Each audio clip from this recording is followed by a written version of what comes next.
तो देखो last class में हम लोग क्या बात कर रहे थे, हम लोगों ने जीरोथ लॉ ऑफ थर्मोडायनेमिक्स और फर्स्ट लॉ ऑफ थर्मोडायनेमिक्स को डिस्कस किया था, ठीक है ना। जीरोथ लॉ ऑफ थर्मोडायनेमिक्स किसको बोलते थे, जो कि किस पर बेस्ड था, किस पर बेस्ड था, वो थर्मल इक्विलिब्रियम पर बेस्ड था। कहने का मतलब क्या है कि कोई भी दो सिस्टम क्या है, इक्विलिब्रियम में है, और एक तीसरा सिस्टम है जो कि किसी वन ऑफ देम, किसी एक के साथ में अगर थर्मल इक्विलिब्रियम में है, तो वो तीनों एक दूसरे के साथ में क्या होंगे, थर्मल इक्विलिब्रियम में होंगे। ये था हमारे पास में zeroth law of thermodynamics.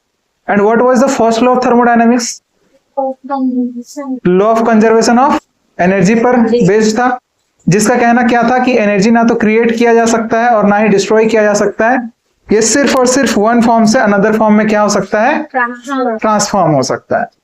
And what was the mathematical expression, delta you is equal to Q plus W. यही निकल के आया था ना कि इंटरनल एनर्जी में जो चेंज आएगा वो किसकी वजह से आएगा, due to the heat and work done, ठीक है ना, इसकी वजह से आने वाला है।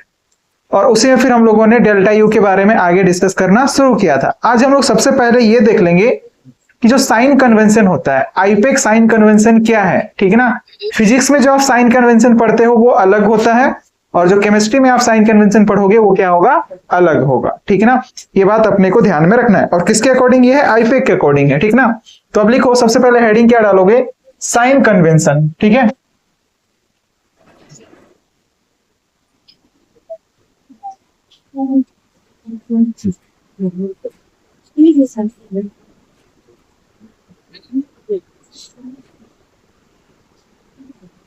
साइन कन्वेंशन, ठीक है, किसके किसके लिए, वर्क डन और हीट के लिए, ठीक है ना। किसके अकॉर्डिंग, आईयूपीएससी के अकॉर्डिंग,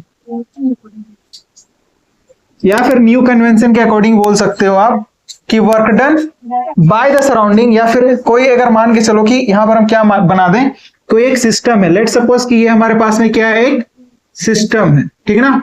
तो इस सिस्टम पर अगर वर्क किया जाएगा, यानी कि इस सिस्टम पर अगर वर्क किया जाएगा, तो हम क्या बात बोल सकते हैं, work done on the system, work done by the surrounding on the system, by the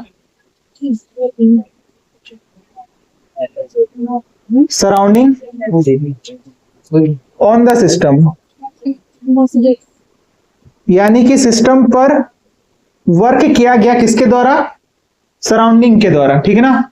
तब जो है वर्क डन क्या होगा, पॉजिटिव होगा। क्या होगा, पॉजिटिव होगा। ये बात अपने को ध्यान में रखना है। इन that case work done W will B positive, work done W क्या होगा, इन दैट केस पॉजिटिव होगा। ये बात अपने को ध्यान में रखना है, ठीक है ना। यानी कि बाहर से जो भी हम लोग बोल सकते हो वर्क करेंगे, वर्क किसके थ्रू करेंगे, प्रेशर बढ़ा घटा कर सकते हैं, है ना, पीवी वर्क करवा सकते हैं, ठीक है ना। यानी कि मैकेनिकल वर्क की बात कर रहे हैं हम लोग, ठीक ना। दो तरह के वर्क होते थे ना, एक होता था मैकेनिकल और दूसरा क्या होता था, नॉन मैकेनिकल वर्क। हम लोग जो यहाँ पर वर्क की बात कर रहे हैं वो किस तरह के वर्क की बात कर रहे हैं, मैकेनिकल वर्क की बात कर रहे हैं, पीवी वर्क की बात कर रहे हैं, ठीक है ना। अब देखो जैसे कि यहाँ पर क्या हो सकता है, एग्जाम्पल के तौर पर हम लोग क्या लिख सकते हैं, एग्जाम्पल के तौर पर गैस का क्या हो जाए, कंप्रेशन हो जाए, gas compression. In that case, work done will be the positive, ठीक ना, ऑलरेडी लिख दिया ना, work done will be the positive। अब मान के चलो कि सिस्टम के द्वारा वर्क किया जा रहा है सराउंडिंग में, इन दैट केस क्या होगा, वर्क डन क्या लिख सकते हो आप, work done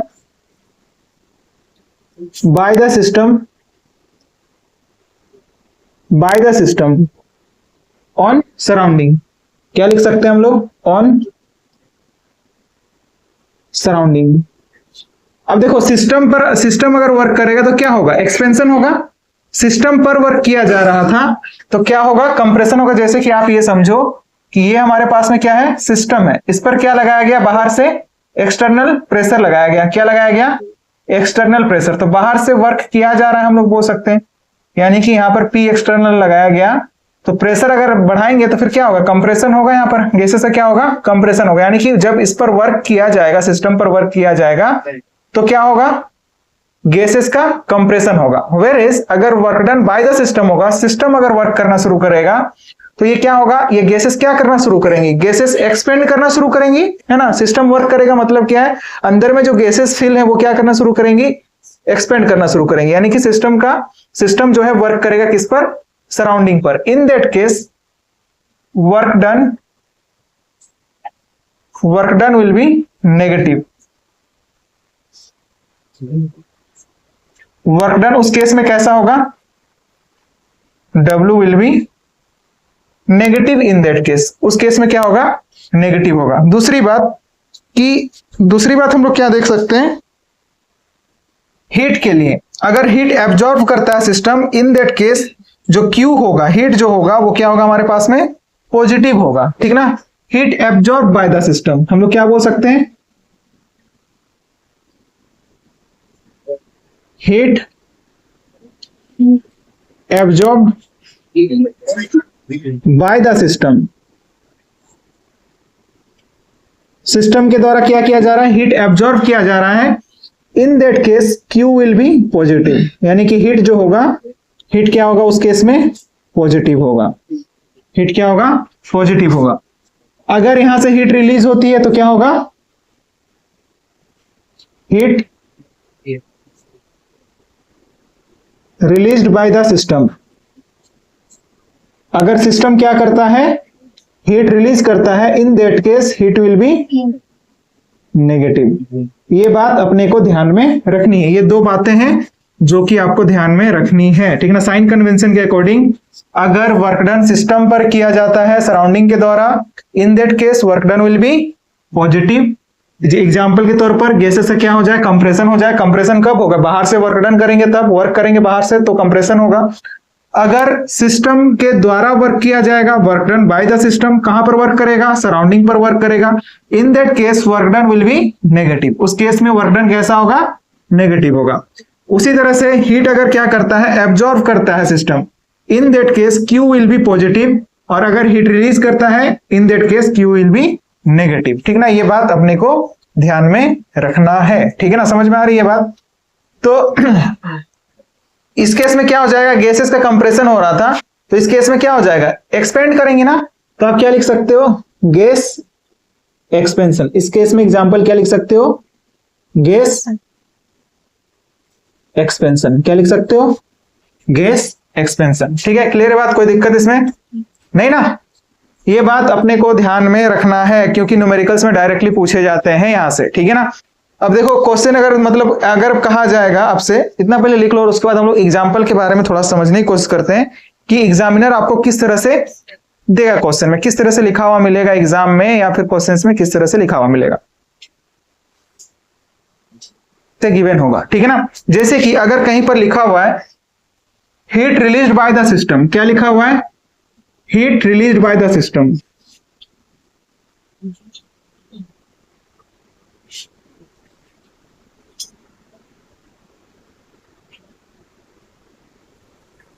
is 50 joule.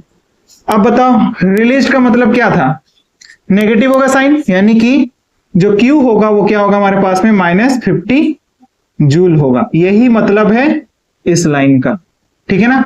System के द्वारा हीट क्या किया गया, रिलीज किया गया। कहां पर रिलीज किया गया, सराउंडिंग में, ठीक ना।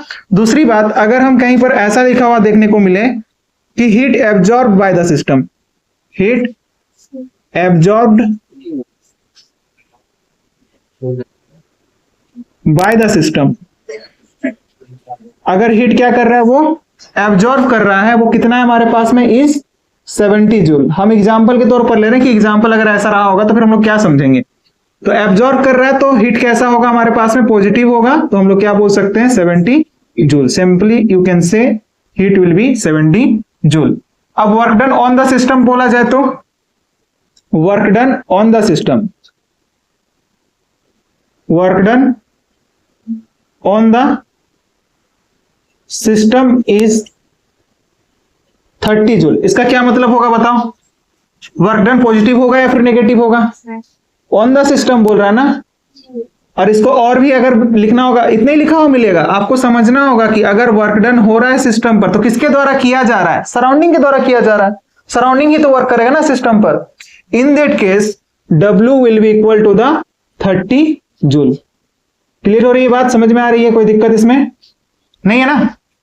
अब देखो, या फिर ऐसा भी लिखा हुआ मिल सकता है, work done by the surrounding. इसी को ऐसा भी लिखा हुआ मिलेगा, work done by the surrounding. इसी को ऐसा लिखा हुआ भी मिल सकता है, work done by the surrounding. तो दोनों का मतलब एक हुआ कि नहीं? बताओ, एक ही है ना? ऑन द सिस्टम बोले या फिर बाय द सराउंडिंग बोले, बात तो एक ही है ना? सिस्टम है मेरे पास, सिस्टम में अगर वर्क होगा तो या तो मतलब बाहर से वर्क करना होगा। तो कौन वर्क कर रहा है? सराउंडिंग वर्क कर रहा है ना? सराउंडिंग के द्वारा वर्क किया जा रहा है बोलो, या फिर सिस्टम पर वर्क किया जा रहा है बोलो, बात तो बराबर है ना? अब देखो इसके बाद, जैसे कि आइडियल गैस कंप्रेशन के लिए हम लोग के पास में क्या रहा होता है? That is ideal gas compression. Example के तौर पर हम लोग बोल सकते हैं, ठीक ना? That is ideal gas compression. Compression हो रहा मतलब फोर्स श्योर बात है कि सिस्टम पर वर्क किया जा रहा होगा तभी जाकर क्या हो रहा है? कंप्रेशन हो रहा है। हो रहा है कि नहीं? Work done by the system बोला जाए तो, work done by the system बोला जाए, कहीं पर ऐसा लिखा हुआ मिले, work done by the system, क्या लिखोगे आप? Work done by the system is 40 joule, ठीक ना? तो W इज इक्वल टू क्या हो जाएगा बताओ? Minus 40 joule. और भी अच्छे से लिखा हुआ मिलेगा, मतलब क्या लिखा हुआ मिल सकता है? Work done by the system on surrounding. कहां पर वर्क? इसको हम लोग ऐसा भी बोल सकते हैं ना, वर्क डन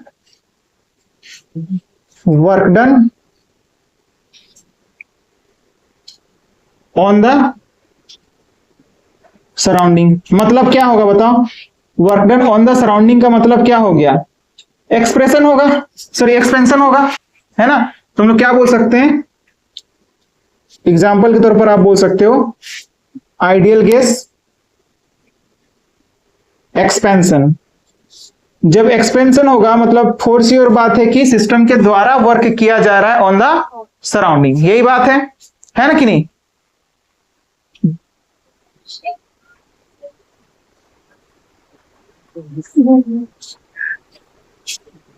ठीक है, देखो क्या हो जाएगा? आइडियल गैस कंप्रेशन हो जाएगा उस केस में, ठीक ना?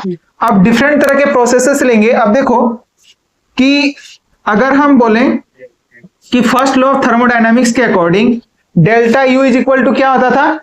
क्यू प्लस डब्ल्यू होता था। क्या होता था? क्यू प्लस डब्ल्यू होता था, ठीक है? तो अब क्या लिख सकते हो? According to first law of thermodynamics, mathematical expression क्या निकल कर के आया था? Delta you is equal to Q plus W, यही निकल कर के आया था, ठीक है? तो अब देखो डिफरेंट तरह के प्रोसेस के लिए क्या क्या चीजें आकर आएंगी हमारे पास में, ठीक है? जैसे कि हम प्रोसेस कैसा ले लें? आइसोकोरिक ले लें, आइसोबैरिक। अब डिफरेंट तरह के प्रोसेस के लिए यहां पर इक्वेशंस क्या क्या निकल कर आएंगे उन्हीं को हम लोग को देखना है। और हम लोगों ने प्रोसेसेस ऑलरेडी डिस्कस किया था, ठीक है ना? आइसोकोरिक किसको बोलते हैं, आइसोबैरिक किसको बोलते हैं, एडियाबैटिक किसको बोलते हैं, ये सब ऑलरेडी लास्ट क्लासेस में डिस्कस किया है, ठीक है? अब देखो आइसोकोरिक प्रोसेस मतलब क्या?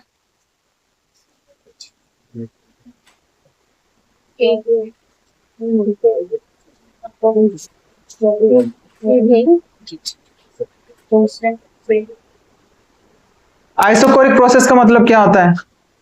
उधर लिखना हो चुका है, बताओ तो। मतलब आइसोकोरिक का क्या मतलब था? हाँ हाँ, सिंपल था ना। कोरिक का मतलब वॉल्यूम याद रखना है, ठीक है? तो हेडिंग डालो फॉर द आइसोकोरिक प्रोसेस, क्या हो जाएगा? चेंज इन वॉल्यूम तो क्या हो जाएगा? जीरो के इक्वल आएगा। Yes sir. क्योंकि वॉल्यूम कांस्टेंट है, तो डी डब्ल्यू यानी कि डब्ल्यू इज इक्वल टू क्या हो जाएगा बताओ? वर्क डन क्या हो जाएगा? जीरो हो जाएगा। क्योंकि क्या था, फॉर्मूला क्या था, work done is equal to minus P external delta V था। तो अगर डीवी का वैल्यू 0 हो गया तो ओवरऑल डब्ल्यू क्या हो जाएगा, 0 हो जाएगा। और डब्ल्यू 0 हो जाएगा मतलब डेल्टा यू किसके इक्वल आएगा, क्यू के इक्वल आएगा।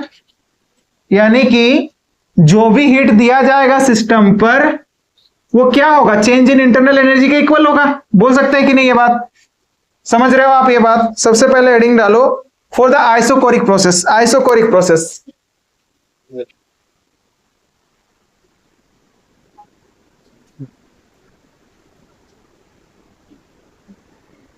आइसोकोरिक प्रोसेस, प्रोसेस कैसा है, आइसोकोरिक है। आइसोकोरिक मतलब वॉल्यूम कांस्टेंट, और चेंज इन वॉल्यूम क्या हो जाएगा, 0 आएगा। वॉल्यूम कांस्टेंट है प्रोसेस में, मतलब क्या है, वॉल्यूम चेंज ही नहीं हो रहा सिस्टम में, तो डीवी की वैल्यू क्या हो जाएगी, 0 हो जाएगी। और हम लोग को अच्छे से पता है कि work done is equal to क्या होता है, minus of P external dV होता है। अब ये वैल्यू क्या हो गया, 0 हो गया, तो वर्क डन क्या हो जाएगा, 0 हो जाएगा। ये बात बोल सकते हैं कि नहीं, बोल सकते हैं ना। और अभी भी बताया कि फर्स्ट लॉ ऑफ थर्मोडायनेमिक्स के अकॉर्डिंग डी यू यानी कि del U is equal to क्या होता है। अब डेल यू लिख रहे हैं हम लोग, del U is equal to क्या, change in internal energy, plus में क्या हो जाएगा, यानी कि सॉरी हाँ, change in internal energy will be equal to the change in, क्योंकि कांस्टेंट वॉल्यूम पर है ना, change in heat at constant volume हम लोग लिख सकते हैं, यही मतलब है इसका। और प्लस में क्या हो जाएगा, चेंज इन वर्क, ठीक है ना, होगा कि नहीं। तो ये डी डब्ल्यू जो है या फिर चेंज इन वर्क जो है हमारे पास में किसके इक्वल आ जाएगा, 0 के इक्वल आ जाएगा, आएगा कि नहीं, आएगा ना। तो change in internal energy will be equal to the क्या हो जाएगा, क्यू बी हो जाएगा, होगा कि नहीं ये बात। अब अगर इसको हम इंटीग्रेट कर देंगे तो क्या हो जाएगा बताओ, इंटीग्रेटिंग बोथ दी साइड्स, तो change in internal energy will be equal to the Q B, क्योंकि इसको हम लोग Q1 Q2 माइनस Q1 तो नहीं लिख सकते हैं ना, लिख सकते हैं क्या, नहीं लिख सकते। क्यों नहीं लिख सकते, क्योंकि ये पाथ फंक्शन होता है, ऑलरेडी डिस्कस किया था ना। क्योंकि इसको हम लोग डेल्टा क्यू बी ऐसा तो नहीं लिख सकते ना, क्योंकि ये पाथ फंक्शन होता है, याद है ना। अब देखो इसके बाद, तो ये चेंज इन, इसका मतलब क्या हुआ कि at constant volume change in internal energy will be equal to the heat given to the system. या फिर हम लोग ऐसा भी बोल सकते हैं, एट कांस्टेंट वॉल्यूम, क्या लिख सकते हो आप, एट कांस्टेंट वॉल्यूम, किस पर, कांस्टेंट वॉल्यूम पर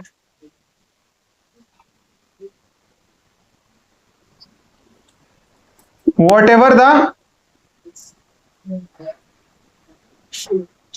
heat is given to the system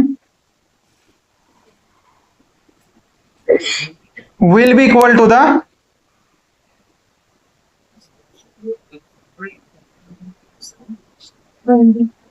change in what, internal energy, किसके इक्वल होगा, चेंज इन इंटरनल एनर्जी के इक्वल होगा। बताओ कोई दिक्कत इसमें, नहीं ना, यही बात को हमने यहां पर लैंग्वेज के फॉर्म में लिख दिया है और कुछ भी नहीं है, ठीक है ना, कि चेंज इन इंटरनल एनर्जी जो है फॉर द आइसोकोरिक प्रोसेस बोलो, या फिर जब वॉल्यूम क्या रहा होगा, कांस्टेंट रहा होगा, वी विल बी कांस्टेंट।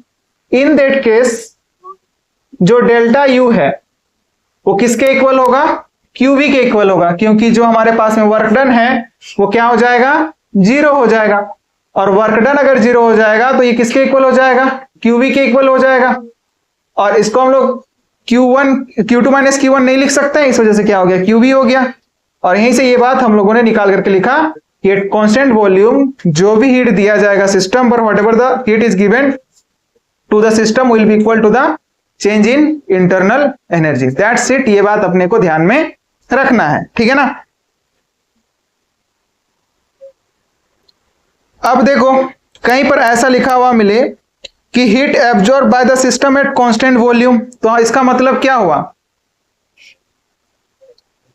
अगर हम लोग को बोल रहा है कि heat absorb by the system eight constant volume is 20 kilo joule, मतलब इंटरनल एनर्जी कितना है पूछ रहा है, तो फिर आप क्या बोलोगे, अगर हीट, अभी तो वही बताया ना कि जो हीट दिया जाएगा वही चेंज इन इंटरनल एनर्जी के इक्वल होगा।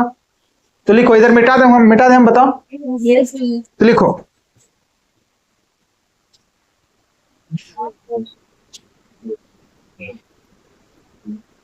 तो इसी को देखो कैसे लिख सकते हैं हम लोग। अगर कहीं पर क्वेश्चन में लिखा हुआ मिले, क्या लिखा हुआ मिले, heat absorbed by the system, heat क्या किया जा रहा है, एब्जॉर्ब किया जा रहा है सिस्टम के द्वारा एट कांस्टेंट वॉल्यूम। मतलब ये क्या दे रहा है बताओ, क्यूबी दे रहा है ना, इसी का मतलब क्या हम लोग क्यूबी बोल सकते हैं। अब एब्जॉर्ब कर रहा है तो फिर क्या हो जाएगा, मान के चलो कि कितना दिया गया है 20 kilo joule, is 20 kilo joule, कितना दिया गया है 20 किलो जूल दिया गया। इतना हीट क्या कर रहा है, कोई भी सिस्टम जो है कांस्टेंट वॉल्यूम पर इतना हीट क्या कर रहा है, एब्जॉर्ब कर रहा है, राइट। तो एब्जॉर्ब करने पर साइन कैसा होता है, पॉजिटिव होता है। तो क्यूबी इज इक्वल टू क्या हो गया, 20 किलो जूल हो गया। अब अगर पूछा जाता है कि इसमें आप क्या बताओ कि इंटरनल एनर्जी बताओ, चेंज इन इंटरनल एनर्जी बताओ, तो डेल्टा यू का वैल्यू भी क्या हो जाता, डेल्टा यू का वैल्यू भी क्यूबी के इक्वल होगा, यानी कि 20 किलो जूल के इक्वल होगा। यही मतलब था जो यहां पर हम लोगों ने लिखा है ना, यही मतलब है इस चीज का। क्वेश्चन में आपको इस तरह से दिया जाएगा और कैलकुलेट करने के लिए बोला जाएगा, ठीक है, समझ में आ रही है ना बात। अब मान के चलो ये कहीं पर बोल रहा है कि heat released by the system eight constant volume, क्या बोल रहा है, heat released by the system eight constant volume. मतलब अगेन किसकी बात कर रहा है बताओ, अगेन किसकी बात कर रहा है, ये इज कितना दिया गया है 25 किलो जूल। मतलब कांस्टेंट वॉल्यूम पर किसकी बात कर रहा है, हीट की बात कर रहा है। तो इसको हम बोल दे q b, q b is equal to क्या है 25 किलो जूल। और क्या बोल रहा है, रिलीज बोल रहा है, इसी वजह साइन कैसा हो जाएगा, नेगेटिव हो जाएगा, है ना। और हम लोगों ने अभी अभी बोला कि जो भी हमारे पास में हीट दी जाएगी सिस्टम पर एट कांस्टेंट वॉल्यूम, वो किसके इक्वल होगा, डेल्टा यू के इक्वल होगा।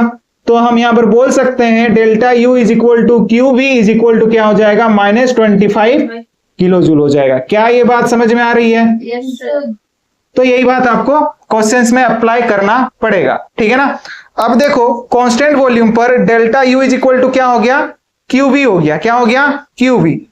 अब देखो लास्ट क्लासेस में हम लोगों ने बात किया था कि क्यू वी यानी कि क्यू जो है हमारे पास में किसके इक्वल होता है, एम सी डी टी के इक्वल होता है। M is the mass, C is the specific heat capacity and D T is the change in temperature. यही था हमारे पास में डेल टी, ठीक है ना, ये बात हम लोग बोल सकते हैं। तो एट कांस्टेंट वॉल्यूम इधर लिखना हो चुका है, बताओ हो गया है ना।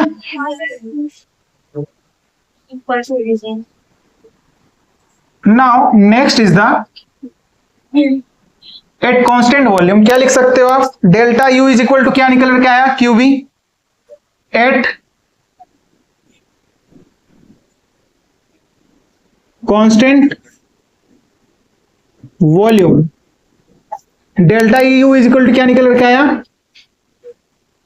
क्यू वी निकल करके आया।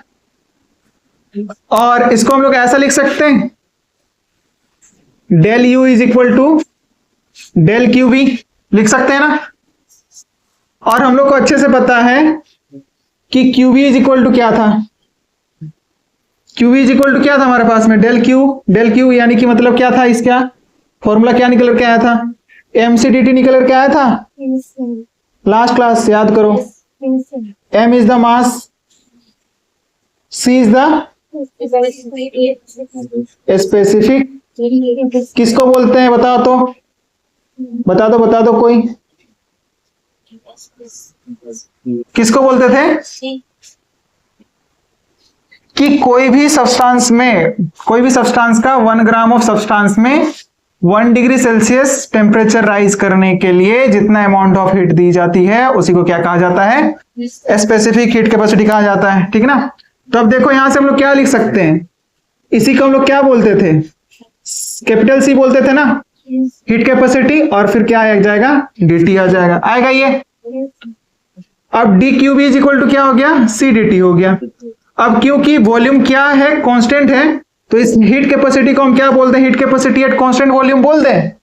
सीवी से रिप्लेस कर दें हम, हाँ, क्योंकि वॉल्यूम क्या है? कांस्टेंट है। हम लोगों ने बात किया था ना, हीट कैपेसिटी दो तरह का होता है, heat capacity at constant volume और heat capacity at constant pressure. तो ये हीट कैपेसिटी क्या है हमारे पास में? एट कांस्टेंट वॉल्यूम है। वॉल्यूम अगर कांस्टेंट है तो हम यहां पर D Q V is equal to C V D T लिख सकते हैं। यानी कि सीवी क्या हो गया? Heat capacity at constant volume. बोल सकते हैं ना ये बात? Heat capacity at constant volume. Revise करके आना पड़ेगा आप लोग को, अगर रिवाइज नहीं करोगे तो आगे की चीजें आपको समझने में अब दिक्कत होंगी, ठीक है ना? तो रिवाइज मस्ट है, ठीक है? अब देखो इसके बाद, तो D U is equal to क्या लिख सकते हैं? सी डी टी लिख सकते हैं। डी यू यानी कि del U is equal to क्या लिख सकते हैं? सी वी डी टी लिख सकते हैं। पहले तो सी डी टी लिख लो, सी डी टी लिख सकते हैं ना, क्योंकि वॉल्यूम कांस्टेंट है तो क्या हो जाएगा? D U is equal to C V D T हो जाएगा ना। सीवी क्या बताया? Heat capacity at constant volume. और सीवी का यूनिट क्या होगा बताओ? Heat given to the system divided by क्या आता था हमारे पास में? टेम्परेचर ना, ये आता था। यानी कि यूनिट क्या निकल के आती थी इसका? जूल पर केल्विन था कि नहीं? और टेम्परेचर का यूनिट क्या था? केल्विन। तो केल्विन पर केल्विन खत्म हो जाएगा, तो इंटरनल एनर्जी की यूनिट किस में आएगी? जूल, या फिर आप कैलोरी भी बोल सकते हो, जूल या फिर कैलोरी, जूल और कैलोरी, ठीक है ना? तो ये यूनिट हो सकते हैं, जूल हो सकता है, किलो जूल हो सकता है, ठीक है ना? अब मोलर इंटरनल एनर्जी का फॉर्मूला क्या निकल के आएगा? अब हम इसको क्या बोलते हैं? सीबीएम बोल सकते हैं। अगर हम क्या बोले 1 मोल ऑफ सब्सटेंस के लिए, तो क्या हो जाएगा? सीबीएम हो जाएगा। क्या हो जाएगा? सीबीएम हो जाएगा। तो लिखो मोलार इंटरनल एनर्जी, ठीक है? क्या लिख सकते हो? Molar internal energy. क्या ये बात समझ में आ रही? क्या इसमें कोई दिक्कत है क्या? नहीं ना, लास्ट क्लास की बातें हैं ये सब। Now next, molar internal energy मतलब क्या हो जाएगा? 1 मोल ऑफ सब्सटेंस में 1 मोल ऑफ सब्सटेंस का इंटरनल एनर्जी में चेंज, यानी कि डी यू एम लिख सकते हो आप। मोलार इंटरनल एनर्जी चेंज क्या लिख सकते हो?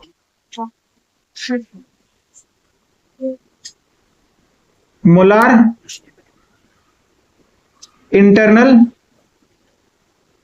एनर्जी चेंज किससे रिप्रेजेंट कर सकते हैं?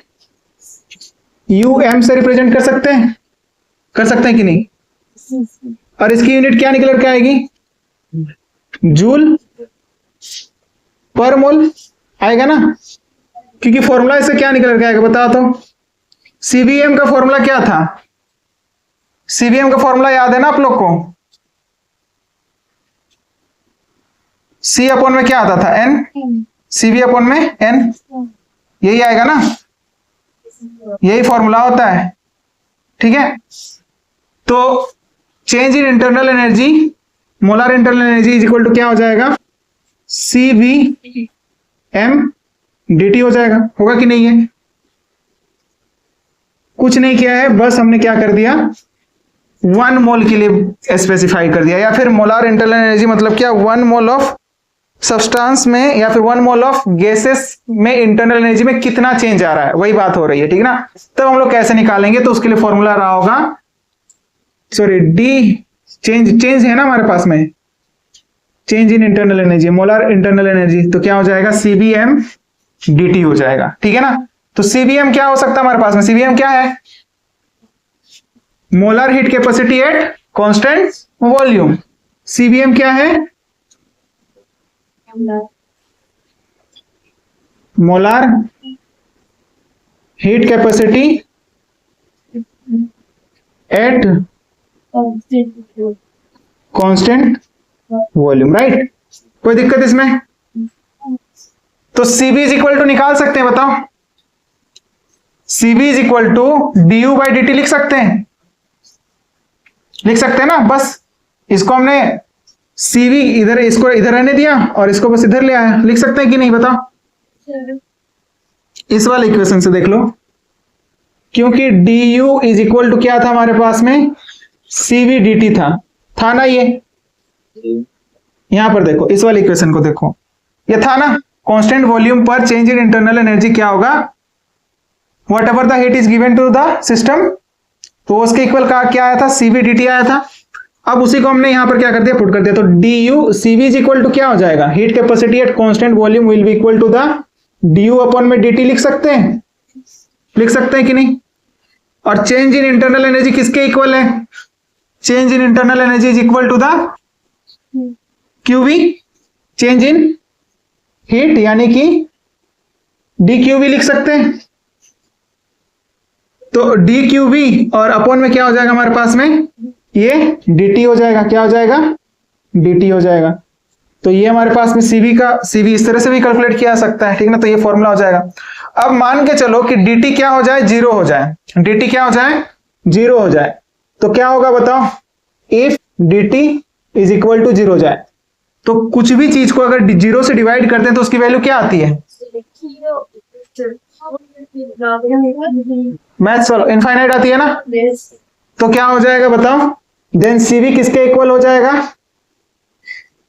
Then CV will be equals to the infinity, ठीक ना। CV tends to infinity, in that case CV tends to infinity. बात समझ में आ रही है ना, देखो कैसे मतलब रिलेट हो रहा है ना चीजें, ठीक है। तो आपको पिछली वाली चीजों को याद रखना पड़ेगा, ठीक है ना, दिमाग में रखना पड़ेगा, तभी जाकर के बात बनेगी, ठीक है। अब बताओ, इधर लिखना हो चुका है, मिटा दूं। तो ये किसके लिए था हमारे पास में, कोई भी कांस्टेंट वॉल्यूम पर हमारे पास में, हमने तो पहले ये चीज निकाला वहां से कि delta U is equal to क्या आएगा, QV आएगा, क्योंकि वर्क डन क्या हो जाएगा, जीरो हो जाएगा, क्योंकि चेंज इन वॉल्यूम क्या है, जीरो है।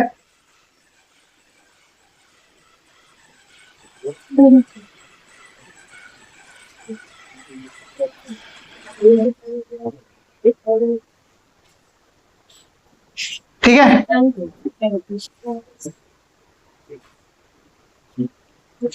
बोलो लिखना हो चुका है।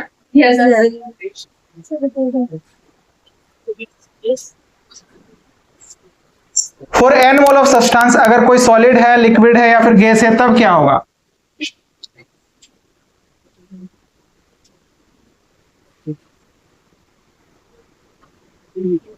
लिखो।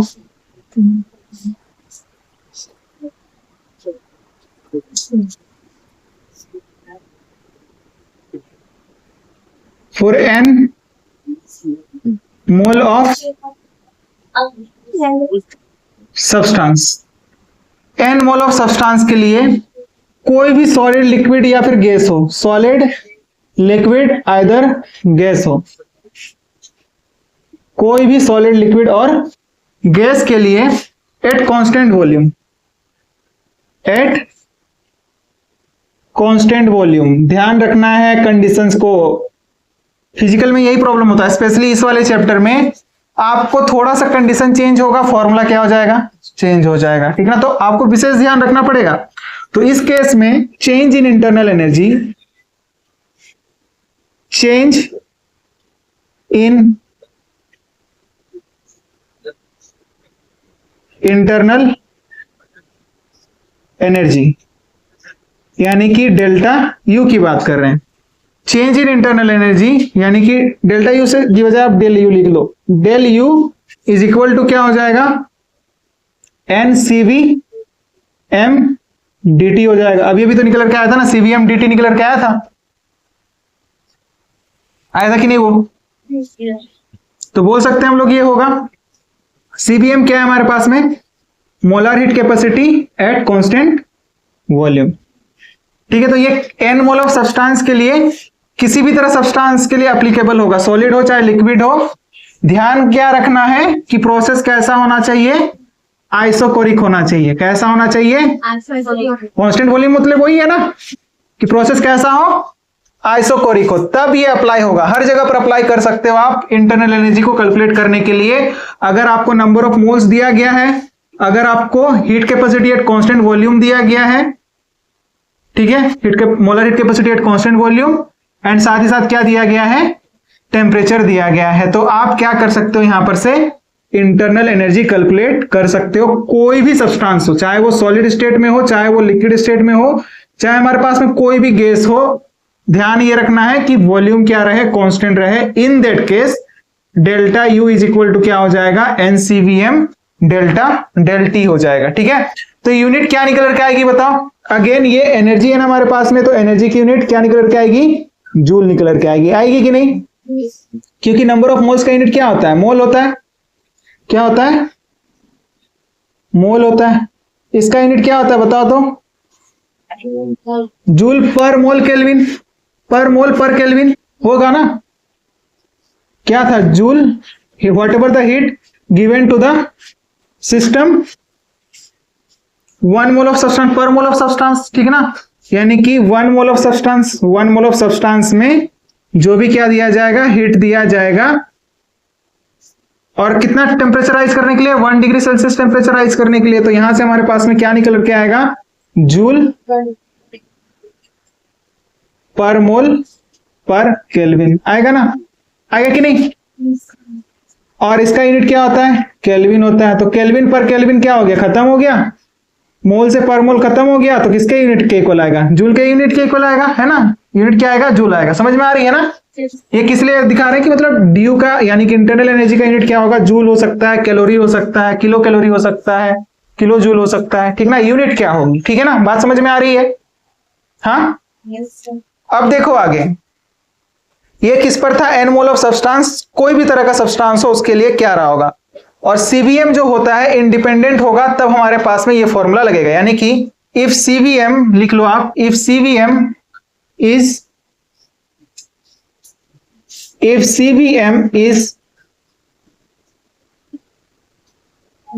independent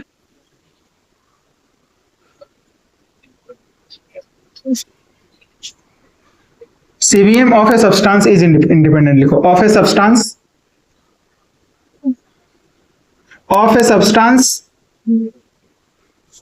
is independent, या फिर is temperature independent लिख लो, is temperature independent।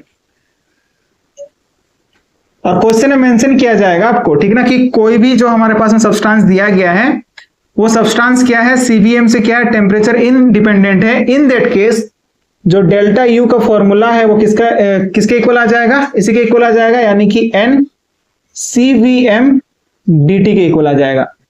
But what about those question जहां पर कि क्या दे दिया जाए कि सीवीएम क्या है, टेम्परेचर डिपेंडेंट है। सीवीएम क्या है, टेम्परेचर डिपेंडेंट है। अगर क्या लिखा हुआ मिले आपको, if c v m is temperature dependent, और आपको डिपेंडेंसी क्वेश्चन में दी जाएगी, डिपेंडेंसी जो होगी ना वो क्वेश्चन में सीवीएम का जो डिपेंडेंसी है वो दिया जाएगा आपको, और उसको इंटीग्रेट करके आपको क्या करना होगा, पुट करना होगा। ठीक है, तो देखो अगर कहीं पर क्या लिखा हुआ मिले, if c v m of a substance is temperature dependent, if c v m of a substance is temperature dependent, अगर क्या है, molar heat capacity of a substance at constant volume is temperature dependent, क्या लिखोगे आप, इफ CVM of a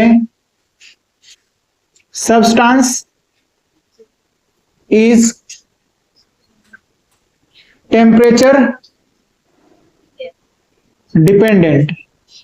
और कहने का मतलब क्या है कि ये जो डिपेंडेंसी है ना, टेम्परेचर डिपेंडेंसी जो है वो क्या होगा, गिवन होगा आपको क्वेश्चन में। ठीक ना, given in the question, given in the question में आपको ये चीज क्या होगा, गिवन होगा। जैसे कि मान के चलो, एक एग्जांपल ले रहे हैं हम, एग्जांपल के तौर पर मान के चलो कि सीवीएम जो है ना वो दिया गया है आपको, क्या दिया गया है, ए प्लस बी टी प्लस में क्या दिया गया है, सी टी का स्क्वायर दिया गया है। ठीक ना, ये आपको सीवीएम दिया गया है। हमने क्या बोला कि अगर टेम्परेचर इंडिपेंडेंट हुआ तब तो फॉर्मूला क्या लगाएंगे हम लोग, delta you is equal to n c v m del t, ये लगाएंगे फॉर्मूला। और अगर क्वेश्चन में क्या मेंशन किया गया है कि अगर सीवीएम जो है ना वो क्या है, सब्सटेंस का c v m of a substance is temperature dependent, और ये क्वेश्चन में लिखा हुआ मिलेगा, और ये भी आपको दिया गया होगा, ये भी आपको जो डिपेंडेंसी है ना वो क्वेश्चन में गिवन होगा।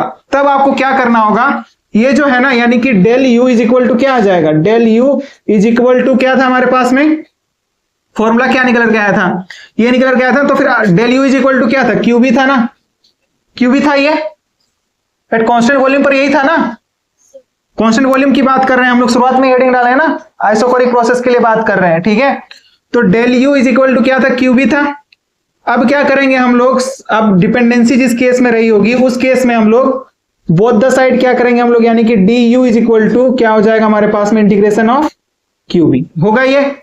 तो ये वाला जो टर्म है, यानी कि ये वाला पूरा टर्म जो है हमारे पास में क्या, a plus B T plus C T square, इसको क्या करना होगा आपको, इंटीग्रेट करना होगा। क्या करना होगा, इंटीग्रेट करना होगा to calculate the internal energy, ठीक है ना। तो आप ये जो डिपेंडेंसी है ना, यही चीज आपको गिवन होगा, ये ऐसा ही कुछ गिवन होगा। इन दैट केस आपको क्या करना होगा, इंटीग्रेट करना होगा, इंटीग्रेशन करना होगा। मैथ्स वालों के लिए तो बहुत आसान हो जाएगा, लेकिन जो बायो वाले हैं उन लोगों के लिए दो फॉर्मूले याद रखने हैं, ठीक है ना।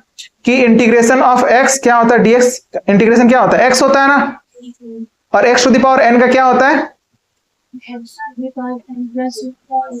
हाँ, X to the power N plus one divided by N plus one, ठीक है ना। तो उसी फॉर्मूले को आपको अप्लाई करना है यहां पर, ठीक है ना। तो D U is equal to क्या हो जाएगा बताओ, इधर मिटा दें, तो delta U will be equals to the, देखो तो क्या लिख सकते हो आप, delta you is equal to क्या हो जाएगा, इसको आप इंटीग्रेट कर लोगे। अगर देखो जो मतलब मैथ जिनका नहीं था वो आप देख लो, ठीक ना। इसको हम लोगों ने इंटीग्रेट किया, इसको इंटीग्रेट कर सकते हैं, तो साथ में क्या हो जाएगा, dt हो जाएगा ना, किसके रेस्पेक्ट में, dt के रेस्पेक्ट में, यानी कि यहां पर से क्या कर लोगे आप, dt लिख लोगे, ठीक है। ये चीज आएगा, तो ये हमारे पास में रहा होगा, प्लस में क्या हो जाएगा,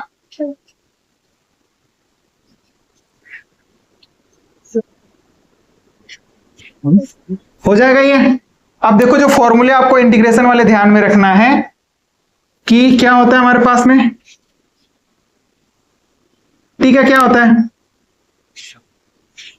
टी का क्या होता है रे,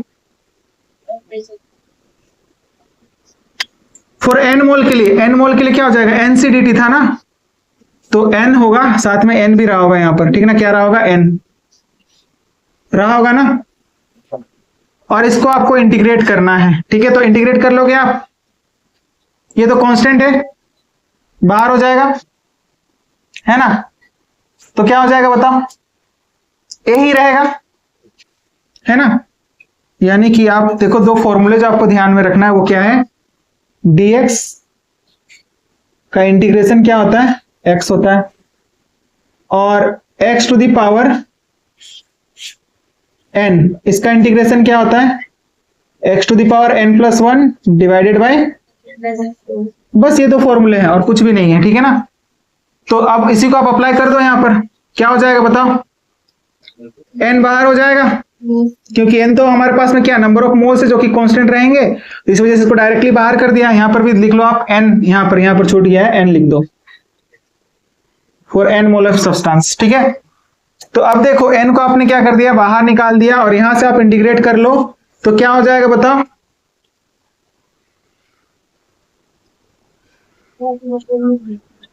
मतलब t आएगा, हाँ at आएगा, क्या हो जाएगा, n बाहर है, और क्या हो जाएगा, a t B T square plus by two और सी टी बाई 3, यही आएगा, यही आएगा ना। अब देखो इसमें हम लोग टेम्परेचर डिपेंडेंसी है ना, तो मतलब क्या हो जाएगा, T2 माइनस T1 हो जाएगा, होगा कि नहीं, ये बात समझ में आ रही है, नहीं समझ में आ रही है, कोई देखो इनिशियल स्टेट रहा होगा, कोई फाइनल स्टेट रहा होगा, टेम्परेचर डिफरेंस कैसे निकालेंगे, T2 माइनस T1 करके निकालेंगे ना, उसी को हम लोग बोलते हैं लिमिट वाला इंटीग्रेशन, बोलते हैं ना, अपर लिमिट माइनस में क्या होता है, लोअर लिमिट होता है, तो T2 माइनस क्या हो गया, T1 हो जाएगा, है ना। तो इसी चीज को हम लोग यहां पर पुट कर सकते हैं, देखो n तो बाहर में ही है, a T2 माइनस क्या हो जाएगा, T1 हो जाएगा, होगा कि नहीं, हो जाएगा ये, और प्लस क्या हो जाएगा, यहां से हम b को बाहर निकालते हैं, b/2 को, क्यों, क्योंकि ये तो कांस्टेंट है ना, इस पर आप लिमिट पुट करोगे तो क्या हो जाएगा, T2 स्क्वायर माइनस में T1 स्क्वायर, मतलब ये क्या हमारे पास में लिमिट जो हम लोगों ने लिया है ना, कहां से बोल सकते हो, T1 से लेकर के कहां तक, T2 तक, है ना। T1 से लेकर के T2 तक ऐसा कुछ है, T1 से लेकर के T2 तक। ये हमारे पास में इनिशियल टेम्परेचर था और ये क्या है, फाइनल टेम्परेचर था, ठीक है ना। डिपेंडेंसी की बात कर रहे हैं तो फिर हमारे पास में दोनों टेम्परेचर पर डिपेंड करेगा, यानी कि आप क्या करोगे, अपर लिमिट माइनस क्या कर दोगे, लोअर लिमिट, बस और कुछ नहीं करना है। तो टी स्क्वायर में आप अपर लिमिट और लोअर लिमिट पुट करोगे तो क्या हो जाएगा, T2 माइनस में T2 स्क्वायर माइनस में क्या हो जाएगा, T1 स्क्वायर। ये बात समझ में आ रही है कि नहीं, बताओ। हाँ आ रही है ना बायो वालों।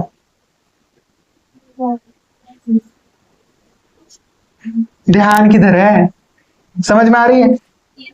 ओके, नाउ नेक्स्ट यहां से आप क्या कर सकते हो, C/3 को बाहर निकाल दो, फिर से अगेन लिमिट पुट करो तो क्या हो जाएगा, T2 माइनस में क्या हो जाएगा, T1 का।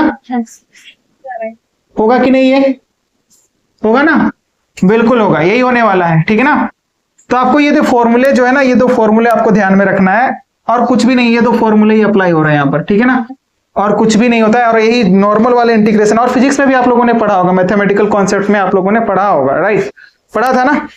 तो बस यही बात है, ठीक है। तो ये हमारे पास में कुछ इस तरह से क्या किया जाएगा, सॉल्व किया जाएगा, यानी कि डेल्टा यू का वैल्यू जो है ना, ये किसका वैल्यू निकल कर क्या आएगा, डेल्टा यू का, ठीक है। तो इस तरह से निकालेंगे। अगर क्या दिया गया होगा हम लोग को क्वेश्चन में कि जो CV है ना वो क्या है, टेम्परेचर डिपेंडेंट है, इन दैट केस जो डेल्टा यू है वो कुछ इस तरीके से कैलकुलेट किया जाएगा, ठीक है ना। आपको क्या करना होगा, इंटीग्रेट, नॉर्मल इंटीग्रेशन दिए जाते हैं, ये दो फॉर्मूले यूज होंगे, ठीक है ना। अब देखो कोई भी आइडियल गैस है उसके लिए क्या होगा फॉर्मूला, इधर लिखना हो चुका है या फिर उधर देख लो पहले। कोई भी आइडियल गैस है, फॉर एनी आइडियल गैस, कोई भी क्या हमारे पास में आइडियल गैस है उसके लिए, और ये हमेशा अप्लीकेबल होगा, हमेशा अप्लीकेबल होगा कहने का मतलब क्या है, प्रोसेस कैसा भी हो डिपेंड नहीं करेगा कि वो प्रोसेस आइसोबैरिक है, आइसोपोरिक है या फिर एडियाबैटिक, कोई भी प्रोसेस रहे, ये आइडियल गैस के लिए हमेशा अप्लीकेबल होगा, ठीक ना। For the n mole of substance क्या होगा, फॉर्मूला जो है ना वो क्या निकल के आया है, क्या निकल के आया, डेल्टा यू का, for n mole of substance, किसके लिए, for n mole of substance. तो क्या हो जाएगा बताओ, del U is equal to n CVm del T, होगा ये, बिल्कुल यही आने वाला है, ठीक है ना। तो चेंज इन इंटरनल एनर्जी, ये क्या है हमारे पास में, डेल यू, किसी को ये बात तो नहीं समझ में आ रही, ऐसा तो नहीं है ना। इसका मतलब क्या है, चेंज इन इंटरनल एनर्जी, यही मतलब है ना कि कोई भी आइडियल गैस के लिए हमारे पास में चेंज इन इंटरनल एनर्जी जो होगा, क्या, चेंज इन इंटरनल एनर्जी, कि चेंज इन इंटरनल एनर्जी जो है वो किसके इक्वल आएगा, NCVm डेल टी के इक्वल आएगा, आएगा कि नहीं। और ये हमेशा अप्लीकेबल होगा, ऑलवेज अप्लीकेबल है, क्या मतलब बताया, प्रोसेस कैसा भी हो आप इस इक्वेशन को क्या करके अप्लाई करके क्या कर सकते हो, इंटरनल एनर्जी का वैल्यू कैलकुलेट कर सकते हो, ठीक ना। यानी कि ऑलवेज अप्लीकेबल मतलब what ever the process, for any process, आप लिख लो, फॉर एनी प्रोसेस, कोई भी तरह का प्रोसेस हो, इधर ये आइसोबेरिक हो सकता है, ये क्या हो सकता है, आइसोबेरिक हो सकता है, या फिर आइसोकोरिक हो सकता है, कुछ भी हो, ठीक ना, आइसोकोरिक हो, आइसोबेरिक हो, हर तरह के प्रोसेस के लिए, आइसोथर्मल हो सकता है, या फिर एडियाबेटिक हो सकता है, किसी भी तरह का प्रोसेस हो, अगर आइडियल गैस में हमें क्या निकालने के लिए बोला गया है, चेंज इन इंटरनल एनर्जी, तो हम लोग इस फॉर्मूला का क्या कर सकते हैं, अप्लाई कर सकते हैं, ठीक है ना। अब देखो कोई भी आइडियल गैस के लिए इंटरनल एनर्जी जो होता है ना, क्या, इंटरनल एनर्जी, वो फंक्शन होता है टेम्परेचर और वॉल्यूम का, ठीक है ना। टेम्परेचर और वॉल्यूम का क्या होता है, फंक्शन होता है। आप लोगों को पार्शियल डिफरेंशिएशन आती है मैथ्स वालों, आती है ना, कि दो वेरिएबल पर कोई एक डिपेंड करता है तो उस पर हम लोग कैसे पार्शियल डिफरेंशिएशन करते हैं, आती है ना। लिखो, पहले इतना लिखना हो चुका है, इधर इधर हो गया है ना, लिखो जल्दी।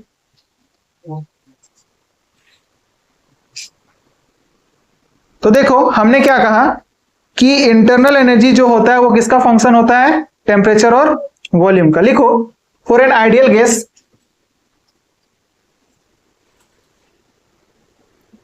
फॉर एन आइडियल गैस, कोई भी क्या है आइडियल गैस है, आपको क्या कंसिडर करके चलना पड़ेगा, consider U is the function of temperature and volume, कि जो इंटरनल एनर्जी है वो किसका फंक्शन होता है, टेम्परेचर और वॉल्यूम का, ठीक है ना। तो अब टेम्परेचर और वॉल्यूम का क्या है, फंक्शन है, तो इन दैट केस आप पार्शियल डिफरेंशिएशन करोगे। क्या करोगे, पार्शियल डिफरेंशिएशन। बायो वालों पढ़े हो, डिफरेंशिएशन पढ़े हो ना, फिजिक्स में नहीं पढ़ा है रे, हाँ नहीं पढ़े हो, पढ़े हो ना, बेशर्मो। ठीक है, देखो तो पार्शियल डिफरेंस सिंपल देखो कैसे किया जाता है, ठीक है ना। हम लोग को क्या करना है, यू जो है ना, यू जो है वो हमारे पास में दो वेरिएबल पर डिपेंड कर रहा है। किस पर, किस पर, टेम्परेचर एंड वॉल्यूम पर। तो एक बार क्या करेंगे, एक बार हम लोग ये जो इंटरनल एनर्जी है ना, एक बार टी के रेस्पेक्ट में डिफरेंशिएशन करेंगे, जो दूसरा वेरिएबल है उसको क्या रखेंगे, कांस्टेंट रखेंगे। कहने का मतलब क्या है कि डी यू यानी कि change in internal energy will be equal to the D U, यानी कि एक बार यू को किसके रेस्पेक्ट में डिफरेंशिएट किया, टेम्परेचर के रेस्पेक्ट में, और जो अदर वेरिएबल है उसको क्या रख दिया, कांस्टेंट। कांस्टेंट को कहां पर रखते हैं, यहां पर रखते हैं। यानी कि इसको हम लोग कैसे बोल सकते हैं, change in internal energy with respect to the change in temperature at constant volume. यही रीड करेंगे हम लोग। बात समझ में आ रही है ना। और ये जो हमारे पास में दूसरा है ना, दूसरे वाले टर्म को एक बार डिफरेंशिएट कर दो तो क्या हो जाएगा, डेल यू डिवाइडेड बाय क्या हो जाएगा, डेल वी एट क्या हो जाएगा, कांस्टेंट टेम्परेचर हो जाएगा। होगा कि नहीं, बिल्कुल यही होने वाला है। तो आप इसको कैसे रीड कर सकते हो, change in internal energy with respect to change in volume, ठीक है ना। इसको आप क्या रीड करोगे, लिखना चाहो तो लिख सकते हो, बाय वालों change in internal energy with respect to change in temperature बोल सकते हैं। सिमिलरली यहां पर बोल सकते हो, और एट किस पर, एट कांस्टेंट वॉल्यूम। यही मतलब है इस चीज का, ठीक है। तो पार्शियल डिफरेंशिएशन ऐसा ही किया जाता है, जैसे कि दो फंक्शन पर डिपेंड कर रहा होगा, जैसे कि दो वेरिएबल पर डिपेंड कर रहा होगा, तो पहले एक वेरिएबल के रेस्पेक्ट में हम लोग डिफरेंशिएट करेंगे, another variable will be the constant, plus लगाएंगे, और फिर हम लोग दूसरे वेरिएबल के रेस्पेक्ट में डिफरेंशिएट करेंगे, और फर्स्ट वेरिएबल क्या रहेगा, कांस्टेंट रहेगा। यही बात है ना, समझ में आ रही है। तो अब देखो इसको आप रीड कर सकते हो ना, change in internal energy with respect to the change in volume at constant, sorry हाँ यहां पर वॉल्यूम लिखा था ना, एट कांस्टेंट टेम्परेचर हो जाएगा। यहां पर क्या हो जाएगा, कांस्टेंट टेम्परेचर। बात समझ में आ रही है ना। इसको आप क्या बोल सकते हो, change in internal energy with respect to change in volume at constant temperature, ठीक है। यही बात रही होती है, ठीक है ना। तो ये बात आपको ध्यान में रखना है कि कोई भी आइडियल गैस जो है ना, उसके लिए आपको ये कंसिडर करना पड़ेगा कि यू जो होता है, यानी कि इंटरनल एनर्जी जो होती है, वो फंक्शन होती है किसकी किसकी, टेम्परेचर और वॉल्यूम की, ठीक है। क्लियर है बात, कोई दिक्कत इसमें नहीं ना। अब देखो ये क्या हमारे पास में, change in internal energy with respect to change in temperature, अभी अभी निकाला था, क्या निकाला था, सीवी का फॉर्मूला निकाला था ना। पलटो क्या निकल के आ रहा था बताओ, सीवी इज इक्वल टू, ये निकल के आ रहा था कि नहीं, एट कांस्टेंट वॉल्यूम पर हमारे पास में अभी भी तो आइसोकोरिक प्रोसेस के लिए निकाला था ना। तो क्या निकल के आया था, यही निकल के आया था ना। अरे हाँ या ना, यस सर। हाँ तो इसको हम लोग क्या लिख सकते हैं, सीवी लिख सकते हैं, लिख सकते हैं कि नहीं, बिल्कुल लिख सकते हैं, ठीक है ना। तो लिखो सीवी। अच्छा दूसरा कांस्टेंट है तो यहाँ पर क्या हो जाएगा, अच्छा इसके रेस्पेक्ट में डिफरेंशिएट करें तो यहाँ पर क्या लिखोगे आप, dt भी लिखोगे ना, छूट गया देख लो dt, और यहाँ पर क्या हो जाएगा dv हो जाएगा। ठीक है, तो देखो फॉर एन आइडियल गैस, कहने का मतलब क्या है, कोई अब वो जो फॉर्मूला आया है ना हम लोग के पास में, ये वाला NCVm डेल्टा टी, ये हमारे पास में हमेशा अप्लीकेबल होगा आइडियल गैस के लिए, ये होगा, हम लोगों ने कहा है ना, कहा है कि नहीं, NCVm डेल टी के इक्वल होगा, ये बात कही है ना। तो ये कैसे आएगा देखो, ठीक है ना, मिटा दूं, बताओ मिटा दूं,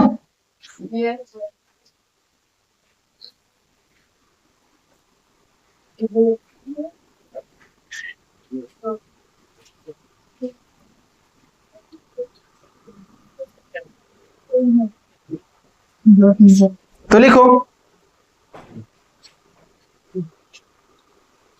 फॉर आइडियल गैस,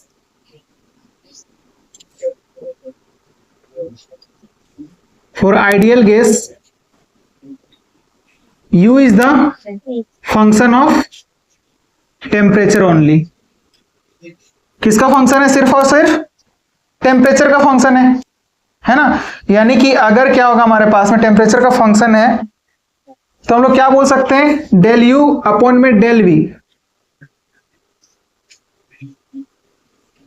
अगर टेम्परेचर क्या रहा होगा, कांस्टेंट रहा होगा, ठीक है ना। हम क्या बोल रहे हैं, टेम्परेचर डिपेंडेंसी है, रखता है, ये टेम्परेचर पर डिपेंड करता है, तो कांस्टेंट टेम्परेचर पर चेंज इन इंटरनल एनर्जी क्या हो जाएगा, ये क्या हमारे पास में कांस्टेंट टेम्परेचर, यही मतलब है ना, अभी तो बताया ना। तो तब ये वाला वैल्यू क्या हो जाएगा बताओ, 0 हो जाएगा, होगा कि नहीं। तो देखो फिर से इक्वेशन को आप लिखो आप, और D U is equal to क्या हो जाएगा, डी यू अपॉन में डी टी, यानी कि इसको हम लोग डायरेक्ट सीवी डी टी लिख दें, इसको हम सीवी लिख सकते हैं ना, सीवी लिख सकते हैं कि नहीं बताओ। तो बस इसको हमने क्या लिख दिया, सीवी डी टी, और प्लस क्या हो जाएगा वो बताओ, वो तो वैल्यू 0 हो गया ना, ये वैल्यू 0 हो गया तो होल टर्म क्या हो गया, 0 हो गया। तो यहां पर इक्वल्स टू क्या हो जाएगा, प्लस में हमारे पास में ये वाला वैल्यू डी यू अपॉन में D T eight constant temperature, ये वाली जो होल वैल्यू है ये क्या हो गई, 0 हो गई। तो D U is equal to क्या निकल कर के आएगा, सी वी डी टी निकल कर के आएगा, आएगा कि नहीं, ये बात बोलो। ये होल टर्म तो क्या हो गया, 0 हो गया। कब 0 होगा, जब टेम्परेचर क्या रहा होगा, कांस्टेंट, क्योंकि टेम्परेचर डिपेंडेंट होता है, हमने कहा ना कि इंटरनल एनर्जी जो है for ideal gas is the function of temperature only, सिर्फ और सिर्फ किसका फंक्शन होता है, टेम्परेचर का फंक्शन होता है। तो इस वजह से हमारे पास में D U is equal to क्या आ जाएगा, सीवी डी टी, और यहीं पर हम लोग डी यू एम लिख सकते हैं, क्या हो जाएगा, सीबीएम डी हो जाएगा, क्या हो जाएगा, सीबीएम डी हो जाएगा, होगा कि नहीं। और for N mole of ideal gas के लिए क्या हो जाएगा, अच्छा बताओ कि इंटरनल एनर्जी जो है टेम्परेचर का ही फंक्शन होता है, हम बोल रहे हैं, ऐसा क्यों बोल रहे हैं, अब बताओ। तो इंटरनल एनर्जी क्या था हमारे पास में, इंटरनल एनर्जी क्या था, sum of kinetic energy of the molecules plus में potential energy of the molecules, यही था ना। अब देखो जो आइडियल गैसेस होते हैं ना, आइडियल गैसेस का मतलब ही क्या होता है कि उनके बीच में, वो हमेशा गैसेस स्टेट में रहेंगे, उनके बीच में किसी भी तरह का अट्रैक्शन और रिपल्सन फोर्स नहीं होगा, यानी कि एब्सेंट होगा। मतलब पोटेंशियल एनर्जी क्या होगी, 0 होगी। और काइनेटिक एनर्जी किस पर डिपेंड करता है, टेम्परेचर पर डिपेंड करता है ना। काइनेटिक एनर्जी किस पर डिपेंड करता है, टेम्परेचर पर डिपेंड करता है। तो हम बोल सकते हैं ना कि जो काइनेटिक एनर्जी है उस पर, वो किस पर डिपेंड करेगा, टेम्परेचर पर डिपेंड करेगा। बात समझ रहे हो कि आप देखो कि internal energy U is equal to क्या था हमारे पास में, काइनेटिक एनर्जी प्लस क्या था, पोटेंशियल एनर्जी। हम क्या बोल रहे हैं कि गैस जो है हमारे पास में क्या है, आइडियल गैस है। कौन सा गैस है, आइडियल है। और आइडियल का मतलब क्या, no repulsion force and no attraction force, no repulsion and attraction force, no repulsion and attraction force, कि किसी भी तरह का रिपल्सन और अट्रैक्शन फोर्स नहीं होगा। दैट मीन्स जो पीई है यानी कि पोटेंशियल एनर्जी है वो किसके इक्वल आ जाएगा, 0 के इक्वल आएगा। पोटेंशियल एनर्जी की वैल्यू 0 हो गई तो यू किसका फंक्शन हो, यू किस पर डिपेंड कर रहा है, you only depend on the kinetic energy. और काइनेटिक एनर्जी जो है वो किस पर डिपेंड करेगा, टेम्परेचर पर। यानी कि मतलब जो काइनेटिक एनर्जी होती है वो किस पर डिपेंड करती है, टेम्परेचर पर डिपेंड करती है। And it depends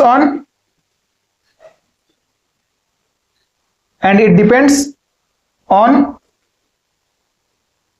temperature only. तो इसी वजह से हम बोल सकते हैं ना कि U is the function of only temperature. यानी कि इसी वजह से for ideal gas so we can say that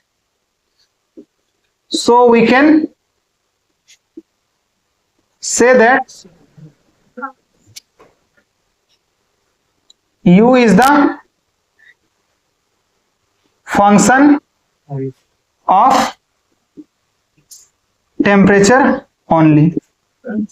किसका फंक्शन होगा, सिर्फ और सिर्फ टेम्परेचर का फंक्शन होगा। यही बात हम लोगों ने यहां पर लिखा है, ठीक ना, कि U is the function of temperature only. अब अगर टेम्परेचर कांस्टेंट है मतलब क्या हो जाएगा, ये वाला होल टर्म क्या हो जाएगा, 0 हो जाएगा। जो इक्वेशन निकल करके आया था उस इक्वेशन में ये होल टर्म अगर 0 हो गया तो बचेगा क्या, CVDT बचेगा।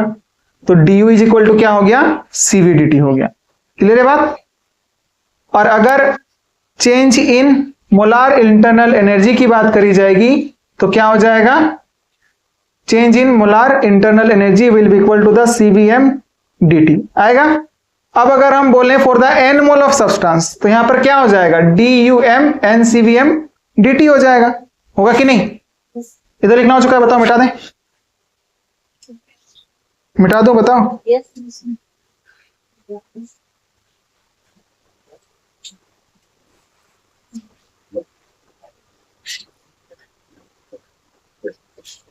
तो लिखो for n moles of ideal gas,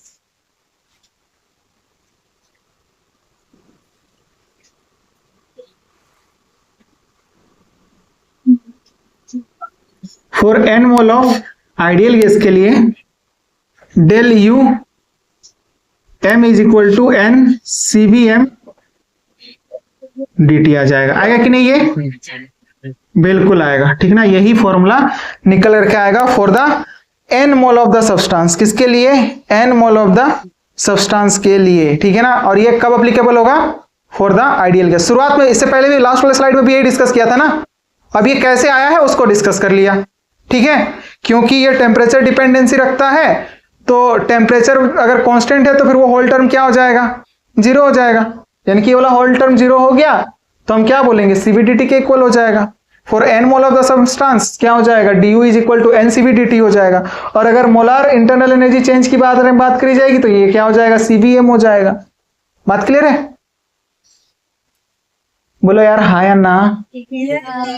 अब देखो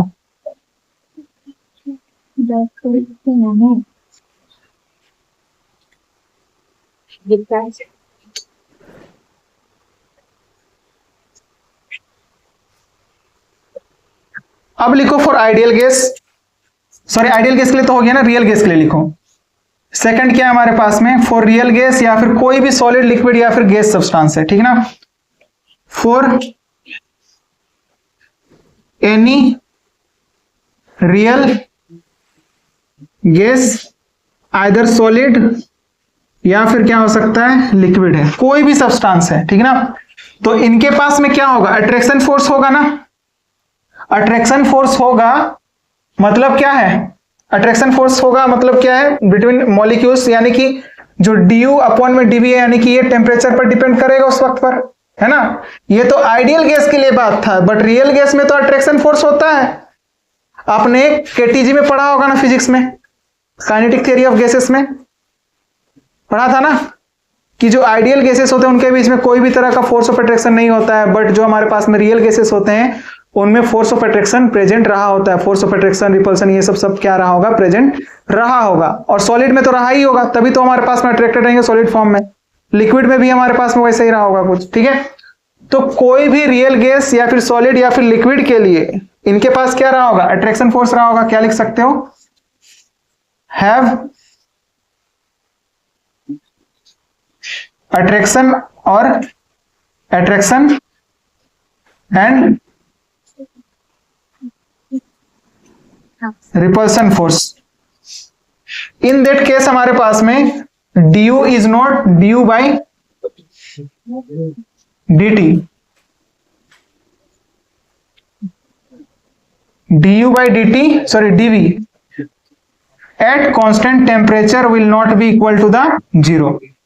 इन दैट केस ये वाली वैल्यू जो है वो जीरो के इक्वल नहीं आएगी। यहां पर जीरो क्यों थी? क्योंकि टेम्परेचर यहां पर क्या था? टेम्परेचर अगर हमारे पास कांस्टेंट रहा होगा, ये कब की बात हो रही है? टेम्परेचर अगर कांस्टेंट रहा, क्योंकि टेम्परेचर का फंक्शन है और टेम्परेचर अगर क्या हो जाए? कांस्टेंट हो जाएगा, टेम्परेचर में चेंज हो ही नहीं रहा है, तो ये वैल्यू क्या हो गई? जीरो हो गई। ये बात समझ में आ रही है ना आप लोग को? ये बात समझ में आ रही है कि नहीं आ रही है ना?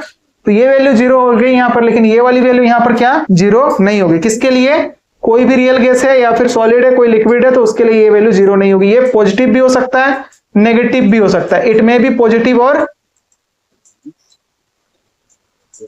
मे बी पॉजिटिव और नेगेटिव। और आप चाहो ना साइड में लिख सकते हो कि यहां पर टेम्परेचर क्या है? कांस्टेंट है, और क्योंकि internal energy is the function of temperature only, hence this whole term will be the zero. ठीक है, मिटा दो, बताओ उधर।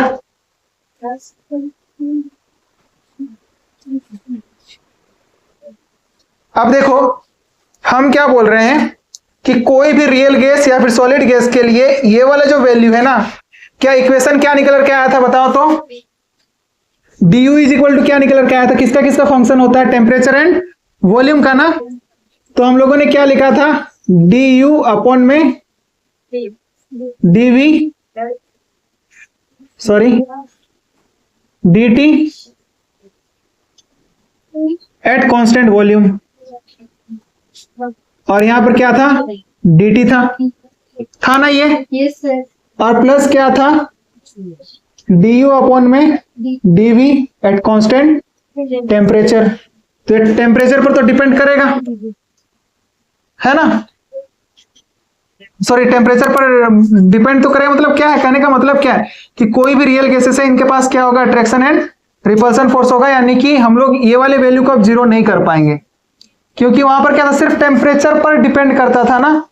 इसी वजह से टेम्परेचर कांस्टेंट रहने पर इस वाले टर्म को हम लोग क्या कर रहे थे? वहां पर जीरो कर रहे थे। बट ये वाला वैल्यू अब जीरो नहीं होगा। हमने क्या कहा कि ये वैल्यू क्या हो सकता है? नेगेटिव भी हो सकता है और पॉजिटिव भी हो सकता है। पॉजिटिव और नेगेटिव दोनों वैल्यू हो सकते हैं। तो सोचो, आप सोचो कि ये वाले वैल्यू को क्या करना है? हमको जीरो करना है। ये पूरे होल वैल्यू को क्या करना है? जीरो करना है। कब जीरो हो सकता है? अब ये तो हमारे पास में नेगेटिव या पॉजिटिव होगा, तो बचा ये। इस पूरे टर्म को क्या करना है? हमको जीरो करना है। तो हम क्या करें ना कि प्रोसेस को कैसा कर दें? आइसोकोरिक कर दें। वॉल्यूम क्या कर दें? कांस्टेंट कर दें।